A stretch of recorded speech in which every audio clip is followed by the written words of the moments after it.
Welcome back to Watts, the Obsession. This is from the Ashleigh Banfield show on HLN way back on August 16th of 2018, just days after the Watts family murders took place on August 13th, 2018, almost 4 years ago. In this episode, Ashleigh Banfield and her guests are speculating about what the heck may have happened as the entire world was shocked to learn about this case. Ashleigh Banfield was quickly and mysteriously yanked from the HLN lineup sometime around October of 2018. Many speculate due to her coverage of the Watts case. What exactly was it that caused HLN to pull such a popular news host from their network? R.I.P. Shanann, Bella, Celeste, and unborn baby Nico. May you enjoy eternal peace in heaven. We're thinking about you down here. It is a very unusual situation with regard to the local police. They say they think they have the wife. They think they actually do have the body of Shanann. They are not quite as clear when it comes to the two girls. Can you explain? Yeah, so the Colorado Bureau of Investigation Chief Mark Hamper said in a press conference with the Frederick Police Department this morning here in Colorado that they think that they know where the bodies of the two little girls are, but he was very careful to not disclose anything about speculation about the cause of death, the manner of death, or really what the shape the bodies would be in at the point that they may recover them. Tom Fuentes, what does that say to you, given the fact that he worked at a petroleum company and that he said he left for work at 5 o'clock in the morning the day all of this began to unravel? Well, to me, it says that it may be a very difficult, maybe even impossible situation to try to recover the bodies. At a petroleum company, you could have dangerous acids and chemicals and vats and pools and drains, all kinds of things where you'd be able to dispose of soft tissue like a human body. And it's just gruesome to even think what possibly happened to those children. I want to read from Shanann's Facebook post from just August 1st. August 1st, that would be 15 days ago, just 2 weeks ago, she was writing on Facebook, "Do you know what I love about waking up every day? It's a brand new day, to have a fresh start, to be better than I was yesterday, to help someone feel better and happier, to make someone smile and laugh." 2 weeks later, police and investigators are combing through the house where she and those daughters and husband Chris lived, and instead are walking out with evidence bags. We're told large bags of evidence, and reports that Chris has made this confession. Jenna, what else do you know about this alleged confession? Yeah, so reports are coming out that that even after so many media interviews took place from the time that Shanann and the two little girls went missing, then late last night, the reports came out that Chris Watts did confess. He was detained. There's an affidavit for warrantless arrest. He's currently being held without bail. We learned that as well. And the Weld County District Attorney will file charges Monday.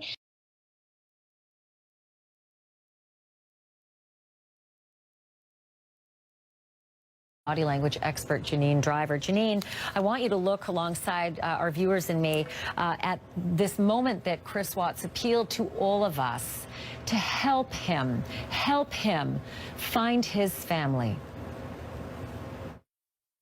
If you're out there, just come back. Like, if somebody has her, just please bring her back. I need to see everybody. I need to see everybody again. This house is not complete without anybody here. Please bring her back.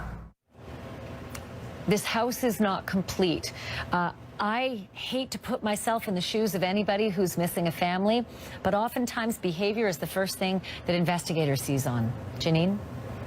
First of all, the house is not complete. The house misses her. How about her? Him missing her. He also doesn't say my wife, my kids here. He's keeping it more distancing. We call this distancing language. The concern that I have here, Ashleigh, is this long eye close that he's showing, and we see this eye blocking often with people, and it's a big concern. And also, if you're going to pretend to be crying, your nose should run, your inner eyebrows should pull together, and there's a reason why we have an ear, nose, and throat doctor, because it all connects together. together. There is no sadness in this clip. So let me go over these issues and what your science shows you. For the rest of us, we're watching a guy talk, but you're looking at specific flags, and I want to list those out. The first one is that his eyes move to the upper left.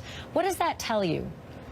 So one of two things, it depends on if he's right-handed or left-handed. Typical right-handed people, when they look upper left, is recalling an incident. A right-handed person, a right-handed person, upper left is I'm recalling an incident. If I look up to my right, I'm creating an answer. So either way here, it doesn't matter, because what he's doing is he's going visually in an inopportune time. This should not be happening. He should not be going visually, so this is a hot spot. So then you also note anger in his face. Yes. Now, this is anger right here. We see a lot of anger and a lot of disgust. And even after anger and disgust, we then will see a smile in a couple seconds here. We see this at inappropriate times. I miss my wife. We had a conversation. All we did is I'll leave it like at that. And then that anger leaks out, that lips disappear. I say, Ashleigh, when we don't like what we see or hear, our lips disappear. You also said, you mentioned that his eyes flutter when he speaks, but then there's this other moment that was odd. He's laughing, or he's smiling. He's got a delightful smile at one point in the interview. Thank you for pulling this, and thank you for your producers. This is where he says, I want them back, and he smiles. This is called duping delight. This ripped my heart out. This is what had me saying 2 days ago, this guy did it, because we saw this with Susan Smith. Susan Smith drowned her 2 kids. She put them, the young boys, toddlers, in the seat, their car seats, drowned them in the water, and when the helicopters were above and she was doing a press conference, she goes, the police still haven't found anything, as she slapped the same smile that we saw here with Chris Watts. This is duping delight. I mean, it's fascinating to see these elements that you're able to point out in your science. We should remind everyone, at this point, he's facing first-degree murder ×3 and tampering with evidence. But at this point, the charges haven't come down officially, and he is innocent until proven guilty.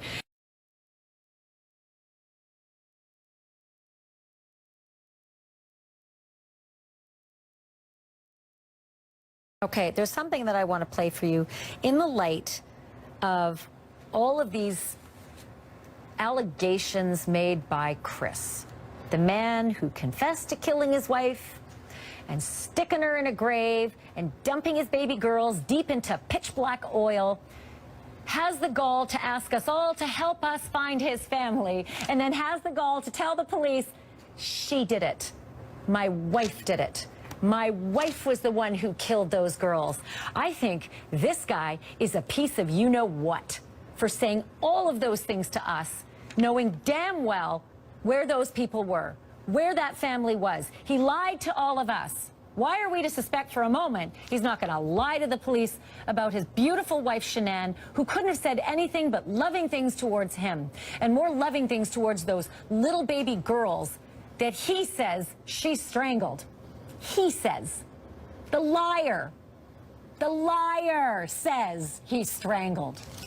If you need more evidence of what she felt about those children, she wanted to always be together with those children. Always together.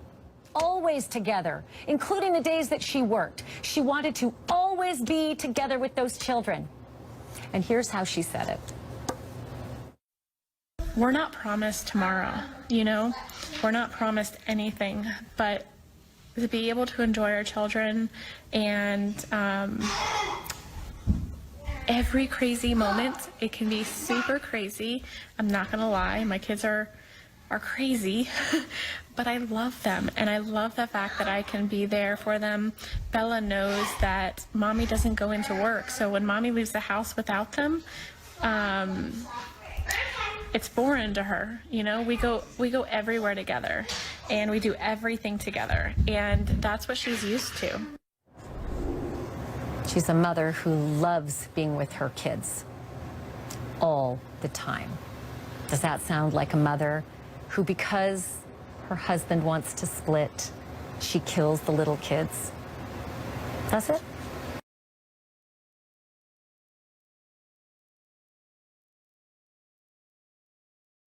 There is an indication from at least one person that perhaps the marital bliss, at least as expressed a couple of months ago on Facebook, may not have been all it seemed.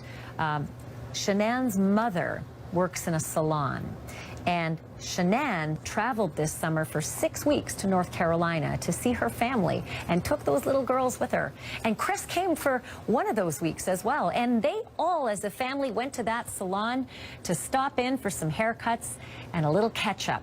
But this is what one of the colleagues at the salon now says about the marriage. She was definitely one of those people that when she walked in the room, it was just like sunshine. Chris was very standoffish. He didn't really say anything. I said hi to him. He kept his head down. She mentioned, you know, about them having problems, the Shanann and Chris. And you said you thought they were going to separate. Oh, that was the plan. That was definitely the plan. Separation was the plan. That was definitely the plan. Why, you might ask? Well, if there's any indication, and it's a thin indication at best, but two other people enter the picture. Friends of the Watts, the Thayers. They spent weekends together, pretty close, in fact. And in fact, when Chris Watts appealed to all of us to help find his missing family, he was taken in by the Thayers. They looked after him for those 2 days. And boy, do they feel bad about that now. This is what they had to say about what Shanann had told them about a possible infidelity. She said that it came to her mind that possibly he could be cheating, but at the same time she was like, you know, he has no game. Jenna, it's probably best to look at the entire picture. Whether there was infidelity, who knows, on either side, right? But the truth is there are facts about their financial existence that are starting to emerge that start to create the canvas of their lives. What are some of those facts? Yeah, and so the reports are coming out that there may have been at least $500,000 worth of debt that was accumulated by the family, not to mention, you know, mortgages and other financial obligations, and also just difficulties surrounding employment. And some of those things are just coming out. And what's interesting, Ashleigh, is that, of course, you know, social media paints one picture that most of us, I think, are hesitant to put anything negative on social media so it can appear that everything is going just fine. But now that these stories are emerging from families and friends, as well as the hard facts of their financial situation, that's probably what the district attorney will look at in terms of a potential motive.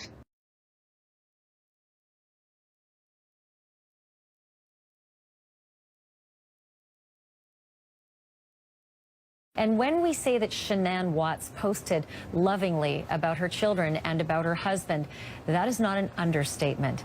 In fact, it's hard to find anyone who seemed to love her husband more. I want you to just look at how she talked about Chris Watts on her Facebook page, especially since she met him in a low point of her life when she was gravely ill, and how he changed everything. My health challenges happened. I was diagnosed with some health challenges, and then I met Chris.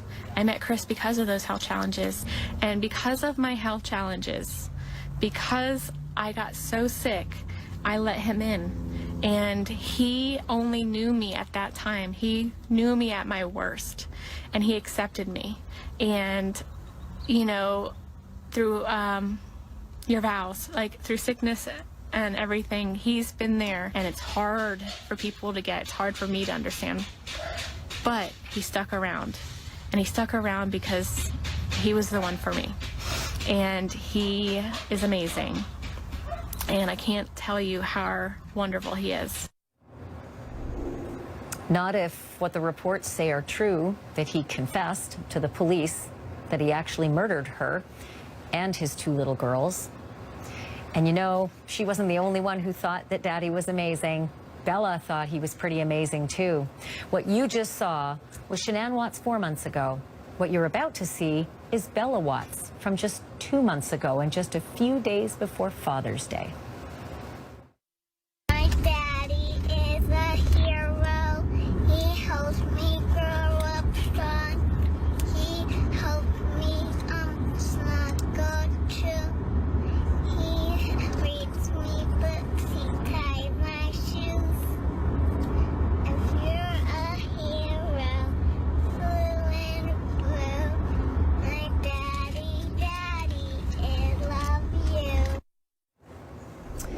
And 3 months ago, that daddy had a birthday. And for his birthday, Shanann said something on Facebook after putting together a beautiful collage of their family. 16 different photographs, all put together with this. Today I celebrate you, Chris. You are absolutely the best thing that ever happened to me in 2010. That year, you were placed in my life when I was at my worst. I was just diagnosed with lupus and fibro, and I felt like my world was crumbling around me. Then I met you. We have so many incredible memories of these past 8 years. 2 beautiful girls, moved halfway across the world, sold house, built our home for our family, and you constantly do for us.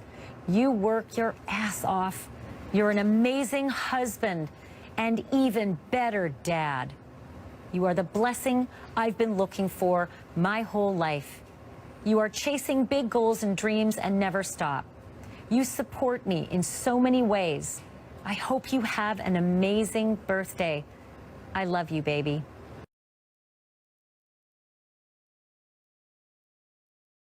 So many details are starting to emerge about the Chris Watts that we didn't see on all those Facebook videos, and the Chris Watts who didn't emerge in all those Facebook posts.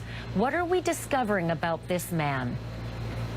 And, you know, friends and family and even people who just recently met Chris are describing him as standoffish. There's a recent report out of North Carolina. A woman named Michelle Greer happened to run into the family, both Shanann and the little girls, as well as Chris, during a vacation in Myrtle Beach. She actually has photos from August 2nd of the family, and she describes him as standoffish, where she describes Shanann as interacting with the little girls, taking pictures, and says there's no way that Shanann could have been the one to kill the 2 little girls. In fact, you know, he may have been standoffish, but he still did his duties for those who saw him out and about. He just, not only days before the girls vanished, was out with them at a birthday party. He took them to a birthday party. Jeremy Lindstrom is a family friend who said he just couldn't believe this was the person who's now showing up in orange and shackles. Have a listen. I mean, he would reach out and help anybody that needed help with anything. He was a good mechanic. If you needed help with your car, he'd help you. If you need help moving furniture, he'd be over there in a heartbeat to help you out. You don't know what, when, why, where, how everything goes weird. Just horrible. Why do people do this? Why does it come down to this? Had to have been an easier route. So, Jenna, these opposing descriptions of Chris Watts, the now accused family annihilator, he would have done anything for anyone, but he was very standoffish. So now you look for all the other clues everywhere else in this family's life, and it turns out back in 2009, this whole family picked up and packed up in a hurry. They sold a house in Belmont, North Carolina that was in Shanann's name, and apparently took off, leaving just about all the furniture behind. This is from the Denver Post. What do we know about the person who bought the house and what that man was able to tell investigators? Yeah, and you know, these types of conflicting reports are very interesting because people only have one view of the family, and so we're learning a lot more details now about a bankruptcy that surfaced, and again about these other reports that that are surfacing from the family that bought the house, that just found it very odd that there was so much left in the home.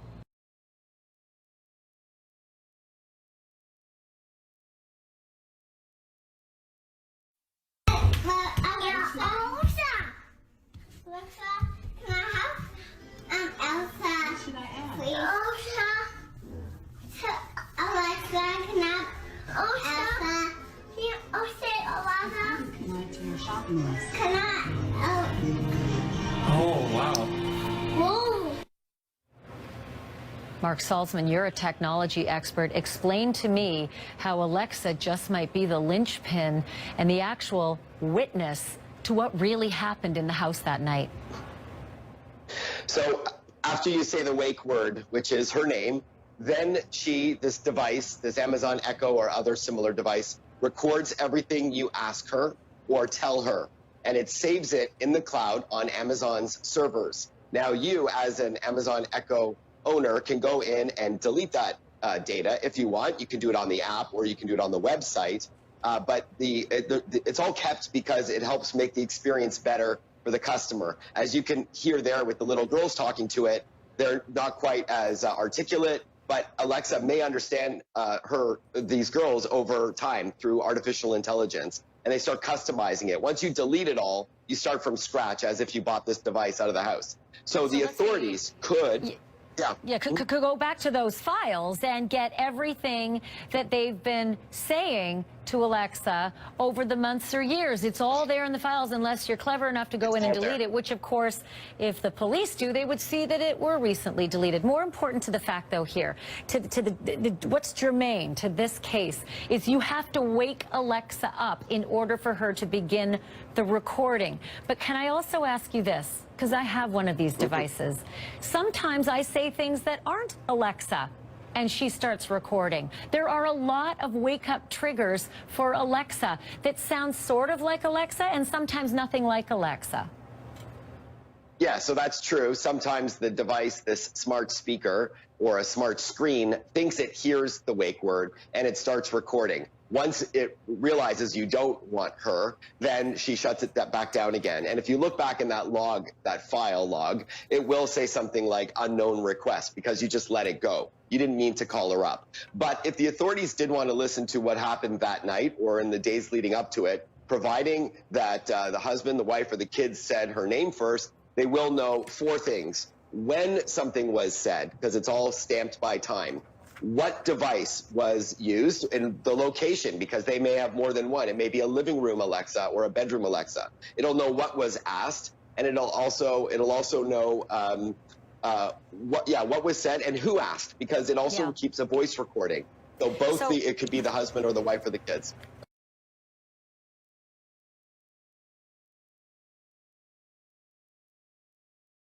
When you're not a millionaire, I mean, this family was not making as much money as they needed to make to live the lifestyle they were making. If I went through some of the actual numbers, you'd be alarmed, in fact.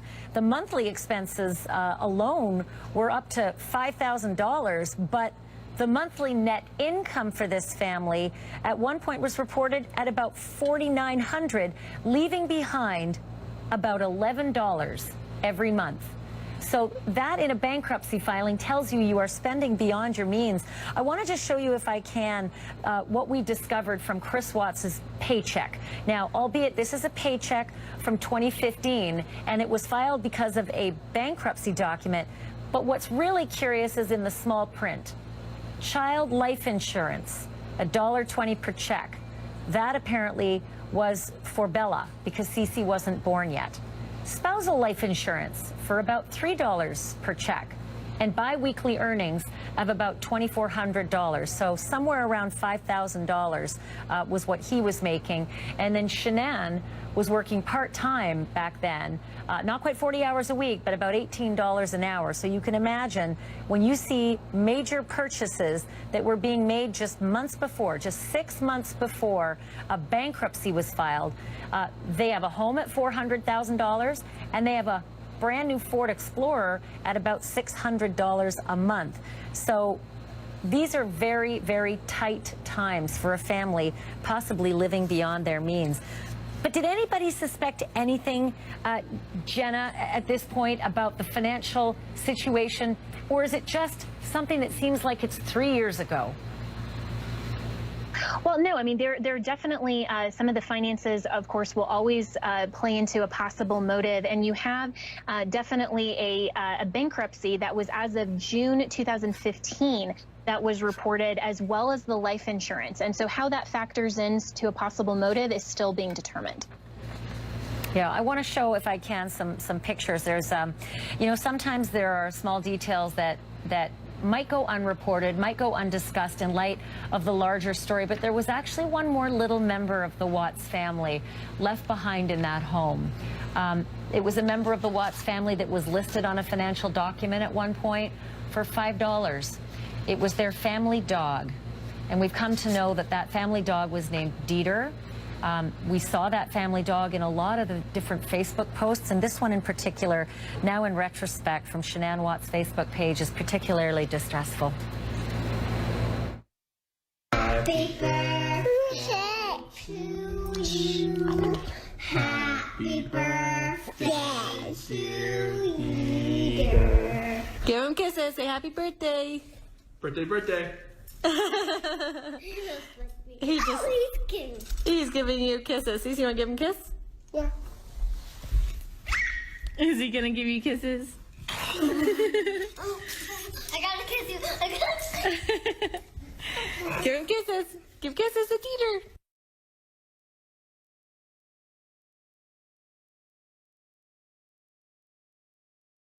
Was this telling piece of information in the legal filings at the time that Chris Watts was arrested, and it's all about a mistress, that he'd been having a protracted affair with another woman. Has she surfaced? Do we know anything about how she factors into this picture? Ashleigh, out here in Colorado, the rumors are just swirling around about this mistress, but the police are being extremely tight-lipped.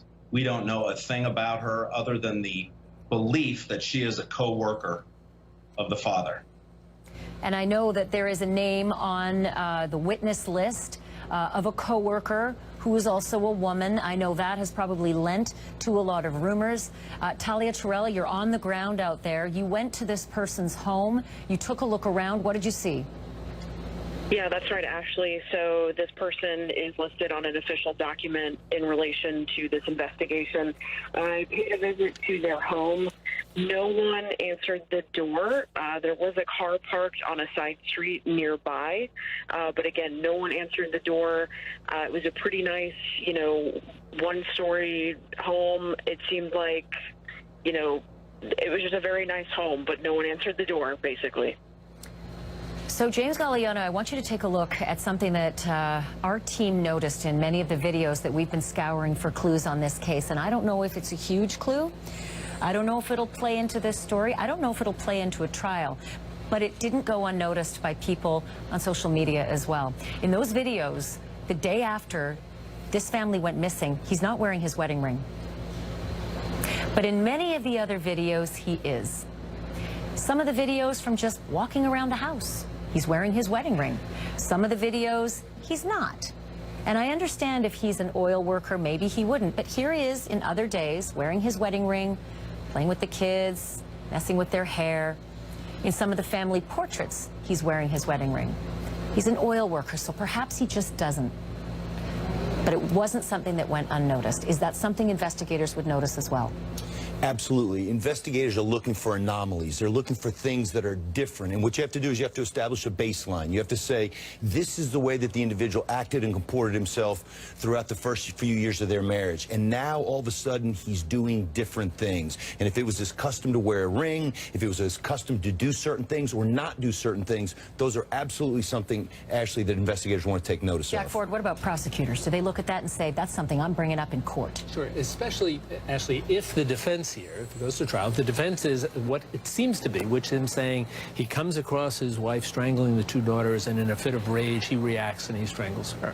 You're going to, as a prosecutor, point to things to be able to say to the jury, look, that's just not consistent. That's not what he would be doing if indeed this horrible tragedy unfolded in front of him.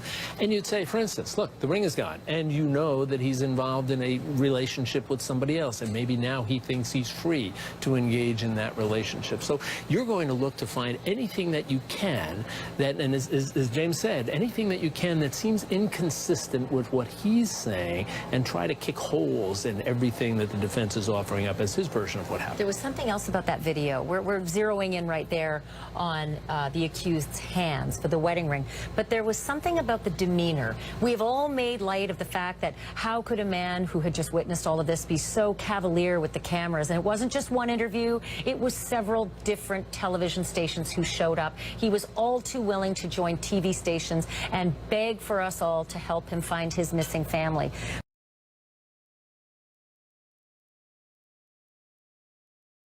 There have been people who have noted that the oil tanks that are located in that area could actually be something called oil separators. And it's possible that they could be oil separators that are heated in order to separate the impurities out of the oil before piping that oil elsewhere. And if that's the case, would this oil field operator know that? And might there have been an intention to have those bodies going into tanks especially heated oil tanks, to dispose of them permanently and just to dispose of all evidence. And again, you'll have to walk me through this as the engineer. There are plenty of tanks on that property, both large and small. What do you see? Well, the ones that I have seen appear to be stock tank oil tanks, and basically they look like they're atmospheric tanks that are not heated. They're storing the oil at atmospheric pressures and temperatures. And there is a small tank to the side, which is an outflow tank. And I'm not sure, but I'm wondering if he put their bodies into that tank because it's wide open and it would be easy access for him to put it in there. Now, if he were able to shut down a heated tank, he would have to be able to get through it with what they call a manway instead of a manhole. And usually those things are pressure sealed as well. So I don't really think that he actually put them in the larger tanks, but perhaps in the smaller tank. But you may have information, direct information from police exactly where they were found and in which tank they were found in.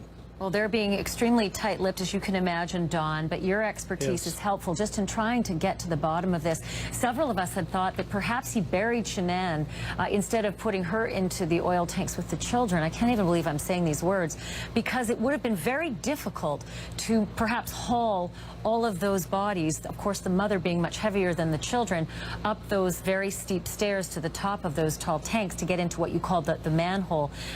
But it is possible, correct? They could have been in what you call the pit tank, the overflow tank to the side. You can access those. They would fit if you wanted to dispose of children's or a grown body. You could have gone into that pit tank on the side or top tanks.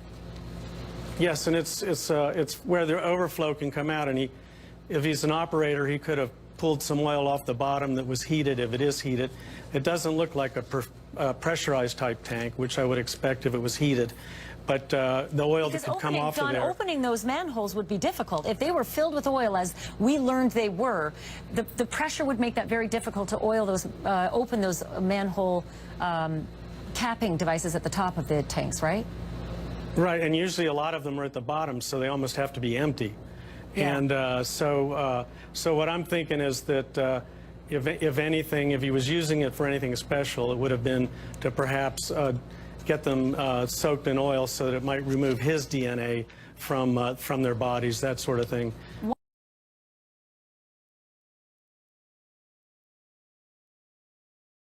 I opened this block with the story about secrets, and I think now we are starting to perhaps find out some of the even bigger secrets. Because now is the time in any murder case you start looking for past answers, and sometimes the past actually comes to you. Tonight we have someone who claims to be from Chris Watts' past, Chris Watts' recent past. Now, we are not going to show you this person because he wants to continue his life without consequences for speaking out in this case, but we are going to let him tell his part of how he connects to this story. This is a story that we have to be honest with you, we can't independently verify, but it is a story that could be extremely telling as we try to figure out what happened in the Watts family. This is a man who claims to be Chris Watts' former lover, and he joins me now live. Sir, can you hear me okay? I can. I won't use a name for you, and I understand your panic about having backlash in this very public story. This is a very public case, but can you tell me how it was you first met Chris Watts? It was on an app. And what kind of an app was it? It was kind of a social media app. The app's called Meet Me. And when you met him on this app, how did he present himself, and what was the nature of him connecting with you? He messaged me. It seemed all very innocent at first. On the profile, it didn't have a last name or anything. It just had his last initial. He was listed as straight and not bi or homosexual. So I was kind of off put by it, and then we talked for a while, and he just told me he wasn't really out or comfortable being out. But eventually you met him in person, and take me from there. What happened? Correct. I met him in person. He came over, the first time we met, he came over to the place I was staying in Loveland, Colorado, which is pretty much a neighboring town to Frederick. And when you met, was it clear why he was there? Was it clear that he wanted a romantic relationship with you, or did that develop in time? It was clear that he was interested in me and attracted to me. And how soon was it that your relationship turned romantic?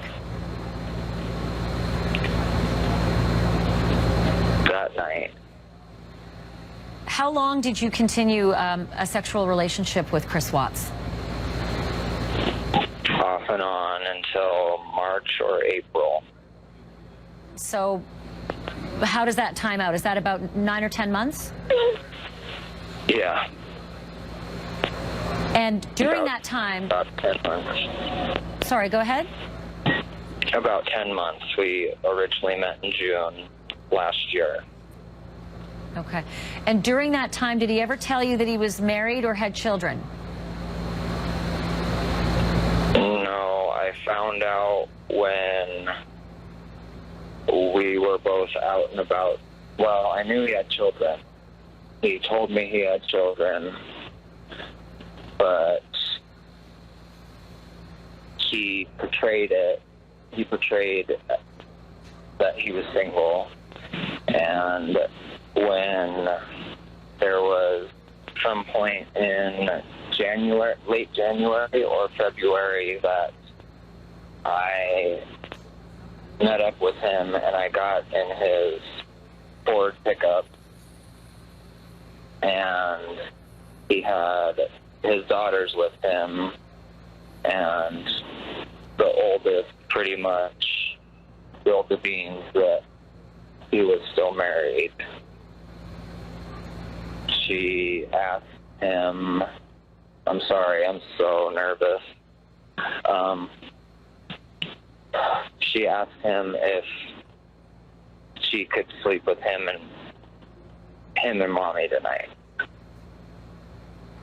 And that's when I found out.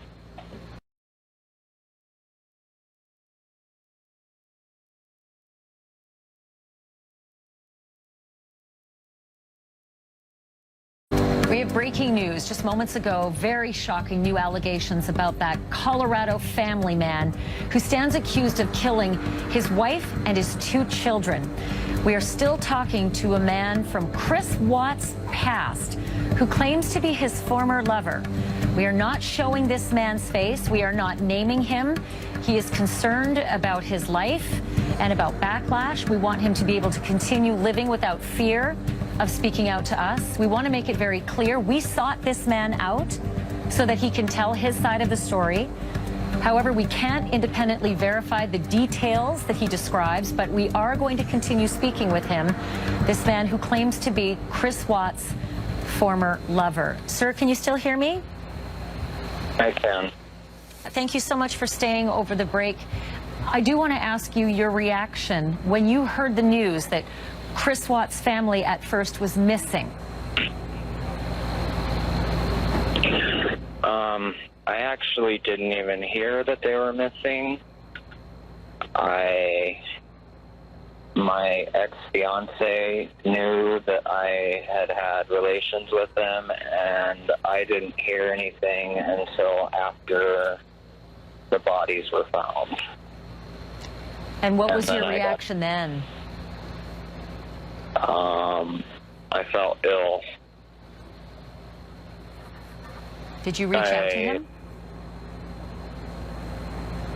To Chris? Yes. No. After that, no.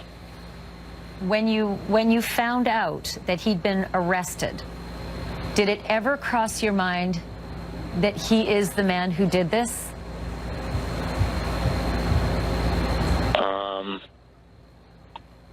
No, but no and yes, because Yeah, just through life experience, you never really know someone. And you never really know what someone is capable of. And the way he portrayed himself as this victim and the way he just made me feel sympathy for him for going, living this life and living this lie and going through all this, and told me that if it were to ever come out that he would be shunned and he wouldn't be allowed to see his girls. I really didn't know what to think. My first initial reaction was that I just felt ill. I felt nauseous. Did you ever see any tendencies in Chris Watts towards violence? No. He was one of the most gentle people I've ever met. Did his behavior ever change from the moment you met him a year ago in June until you split with him in, I think, what, April or May? Yes, after that I got a text from him to where it was very, very, very passive aggressive. And he had never showed that side of him before. And can you go a little deeper there and tell me what you mean? Like, what was the text? What did the text say? He flipped it around like I was the one in the wrong. He told me I did him dirty. He told me that I shouldn't have had all these empty promises, which there were no promises to him. I didn't promise to run away with him. I didn't promise to do any of that. And that's the way he portrayed it when he texted me.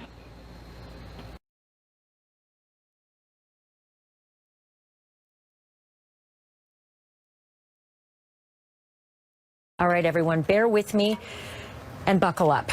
I'm going to lay this out as best I can, but stay with me. We're talking about a 12-hour framework. It is not a lot of time, just 12 hours. It starts at 1:48 in the morning on a Monday morning when Shanann Watts is dropped off. At 5:27 a.m., we know for a fact on video, Chris Watts' truck backs into the driveway and is seen shortly afterwards leaving. And at 1:40 p.m., we know the first officer is dispatched and this story begins to unravel. So if you do that math, 1:48 a.m. to 1:40 p.m., it is not even 12 full hours. And filling in the blanks in between starts to sound, frankly, remarkable. First, let's go to when Shanann Watts' friend Nicole starts calling in the morning and can't reach her friend. Calls so often she decides to go over. And when she gets there, she sees in the garage, Nicole sees her friend's car, and unfortunately, it's in the garage with car seats still affixed, which means those children and Shanann have likely not left that house. So she tries the front door. There's no answer, and the door is locked from the inside, but not with one of those deadbolts. It's latched with a hook, like those hotel latches from the inside. And we went and looked at the videos of that door, and look what we saw beneath that latch. Zoom in, and there's a piece of paper taped to the door. It takes a lot of clarity to read what the piece of paper says. But the paper says, "Lock me." Maybe this is just a coincidence. Something to tell everybody to lock the door from the inside, maybe at night when you sleep.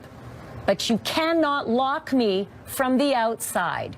You can only lock me with that latch from the inside. So this was not Shanann Watts locking that door and then dying. More than likely, it was someone else. Let me carry on with the timeline. Now this friend of Nicole's is so worried that that latch won't let her open the door more than a couple of inches. She calls Chris, of course.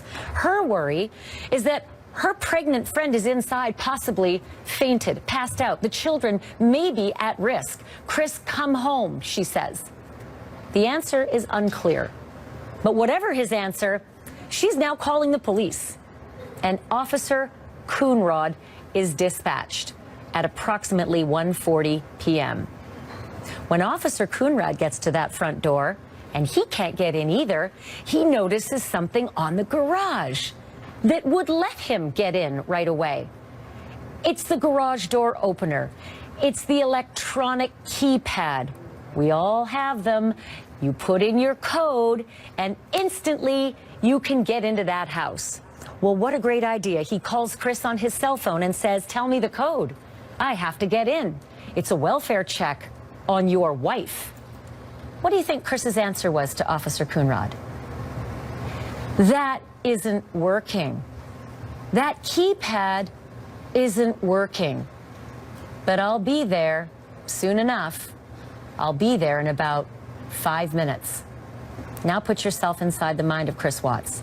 He's driving towards the scene that he knows all too well. He's driving approximately 12 hours later, right back up that driveway that he had just backed out of in the dark of night, with 3 bodies in the car, by his admission in the affidavit.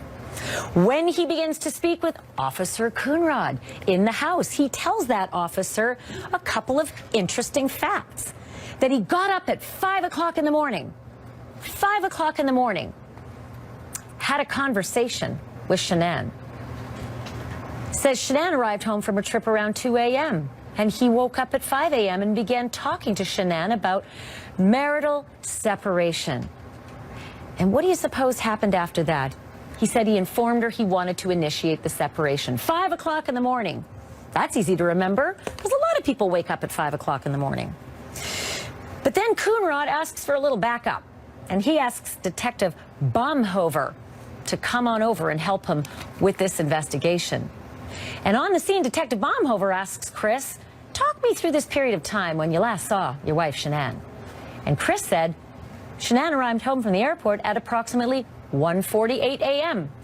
Note that time, it's very accurate. 1:48 a.m. My wife comes in the door, 1:48, not somewhere around 2 a.m. or I don't know, after 1 o'clock in the morning, 1:48 a.m. He seems to know the time exactly. And then he says something even more curious. He says at approximately 4 a.m., he informed Shanann he wanted to go through with the separation, and they were both upset and crying. Wait a minute, 4 a.m.? I thought you said you woke up at 5 a.m. You told Officer Coonrod you woke up at 5 a.m. So how'd you have a conversation with her at 4 a.m.? All of this is starting to sound pretty curious, right? And you can imagine these cops are pretty wise to these strange little stories he's telling them on the scene. In any case, he told these police officers one thing that was very consistent. He told them what time he backed his car up to load up his tools and head off to work. Again, not, I don't know, around 5 o'clock or 5:30 in the morning. He told them a specific time. He told Coonrod 5:27 a.m. And he told Baumhover 5:27 a.m.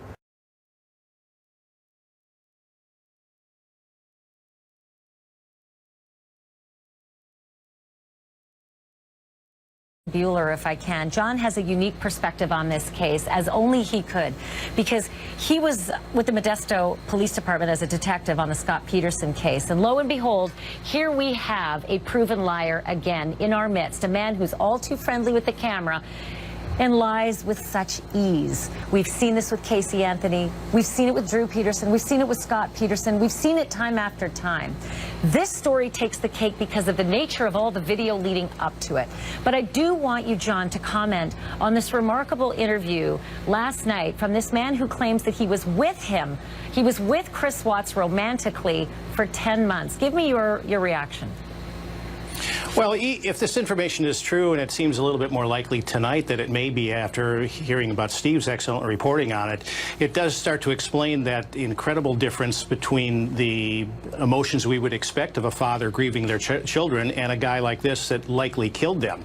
It seems like he was probably so far distant from this relationship and being a father, struggling with internal turmoil on where he wants to go, whether he wants to be with a woman or a man, and dealing with all this stuff that I think he probably checked out of being a father a long time before this crime actually occurred, which explains why he really is not affected by it, comparing his reaction, of course, to Shanann's father and her brother in the courtroom.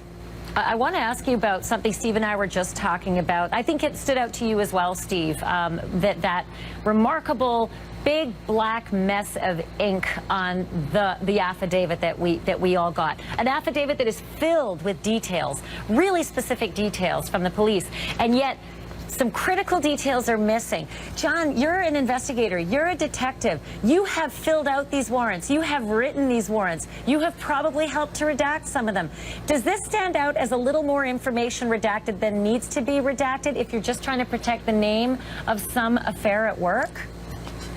Well, not necessarily so much that, but it's just the fact that the defense came to the court and had that information redacted from the document. Usually that's done by the prosecution, and so it's kind of unusual to see this happen. It suggests that maybe Chris has some intense allegiance and affection for whoever is in there, and he wants to protect them, and it seems like that would probably make some sense. But for us to do it in law enforcement, yeah, we would do that, but not to this extent. And oftentimes, if we were going to do anything like that, we'd just seal the affidavit so that nobody could see it until the case progressed a little bit further. So I get it. I get it. Even while he's facing down the biggest crisis of his life, the potential of going, you know, to the death chamber. That's what he's facing while he's getting his lawyer to protect his sweetheart. Even that, I'll give him that. Okay, I'll give him that. Does it require taking 4 full lines out of the affidavit? Or does that sound like there's a lot more information than just name, address, and maybe work position? Well, it does to me, because, like you said, it isn't going to take that much redacting to get that out of there. But just the mere fact that the defense made that claim, or that petition to the court to have it done, and they took so much out, it really...